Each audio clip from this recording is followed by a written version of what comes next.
আমি হচ্ছে একজন স্টুডেন্ট। শিক্ষামন্ত্রী যা শুরু করেছে তার বিরুদ্ধে কথা না বললে নয়, তার বিরুদ্ধে কথা বলতেই হবে। এখন দেশে ভয়াবহ প্রাকৃতিক দুর্যোগ চলছে, বন্যা হচ্ছে।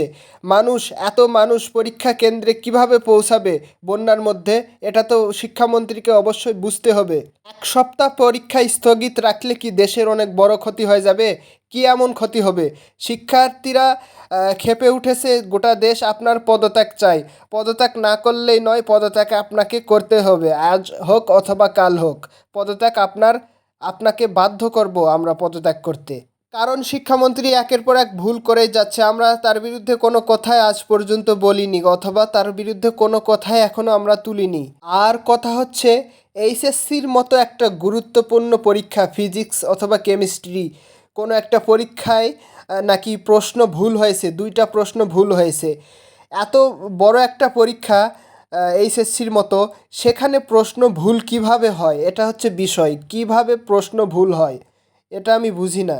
কথা হচ্ছে একজন সাধারণ স্টুডেন্টের কষ্ট। মন্ত্রী এমপি এরা তো বুঝবে না। এরা তো সারাদিন এসির মধ্যে বসে থেকে আরাম করে, আয়েশ করে।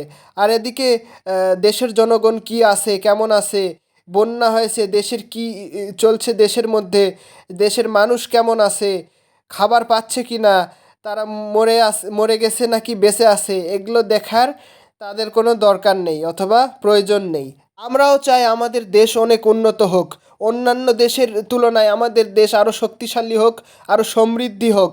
কিন্তু এইরকম শিক্ষা ব্যবস্থা এবং এইরকম একজন শিক্ষামন্ত্রী থাকলে দেশের শিক্ষা ব্যবস্থা এবং দেশের সামরিক শক্তি কি অবস্থা হবে ভবিষ্যতে, সেটা এখনই সবাই টের পাচ্ছে। আপনারা কি জানেন আমাদের দেশ কেন উন্নত হতে পারে না, উন্নতি লাভ করতে পারে না?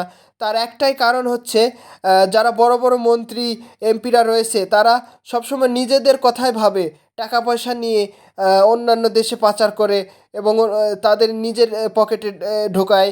সেই জন্য আমাদের দেশ উন্নত হতে পারে না। আমরা সবসময় নিজেদের কথাই ভাবি, অন্যের কি হলো অথবা দেশের উন্নতি কিভাবে হবে, মানুষের উন্নতি কিভাবে হবে, এই কথা আমরা কখনোই ভাবি না। এটাই আসলে বাস্তব একটি কথা। আমরা যতই অস্বীকার করি, কিন্তু এটাই 100% একটি সত্যি কথা। আমি চাই দেশ ভালো থাক, দেশের মানুষ ভালো থাক। দেশের মানুষকে কষ্ট দিয়ে একজন মন্ত্রী কখনোই ভালো থাকতে পারবে না। পদত্যাগ আপনাকে করতেই হবে, এটা হচ্ছে প্রথম কথা। এবং দ্বিতীয় কথা হচ্ছে, জনগণের কাছে আপনাকে ক্ষমা চেতেই হবে। তার কারণ, এতগুলো শিক্ষার্থীকে কষ্ট দিয়ে আপনি কাজটা ভালো করেননি। আজকের ভিডিওটা এই পর্যন্তই। যদি ভিডিওটা ভালো লাগে তাহলে অবশ্যই লাইক, শেয়ার এবং সাবস্ক্রাইব করতে পারেন।